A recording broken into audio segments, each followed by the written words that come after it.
السلام عليكم. عمرك استخدمت ويب سايت او ابلكيشن وحسيت ان عينك فعلا تايهه، مش عارف تبص على ايه فين؟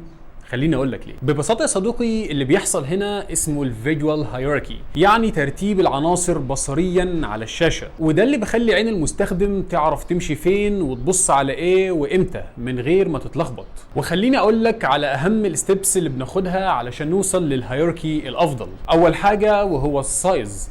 العناصر الكبيره هي اول حاجه بتتشاف زي التايتلز مثلا. تاني حاجه وهي الكالر والكونتراست، زي لو عندك زرار مهم خليه بلون قوي ومميز وانت هتشوف ازاي بقى واضح معاك. تالت حاجه وهي السبيسنج، زي ما ذكرنا في فيديو قبل كده، الوايت سبيس اللي حوالين اي عنصر بتديله قيمه وبتخليه واضح بشكل كبير. رابع حاجه وهي الويت، وهنا بدل ما تضيف عناصر جديده عشان تبرز شيء معين، انت تقدر تستخدم وزن الخط نفسه عشان تبرز نفس الشيء. واخيرا وليس اخرا وهو البليسمنت، وهنا انا اقصد ان العين بتبدا من فوق لتحت، فحط اهم حاجه عندك فوق، وفي اتجاه طبعا القراءة الطبيعي، يعني من اليمين للشمال لو الكونتنت بالعربي، والعكس طبعا لو بالانجلش. وخلينا اديك مثال على كل ده. خد عندك صفحة الايفون على موقع ابل، اول حاجة عينيك هتشوفها هو تايتل ضخم وتحته سب تايتل قصير مع صورة جودتها عالية طبعا للمنتج. بعدين هتلاقي نفسك نزلت على CTA واضح وضوح الشمس.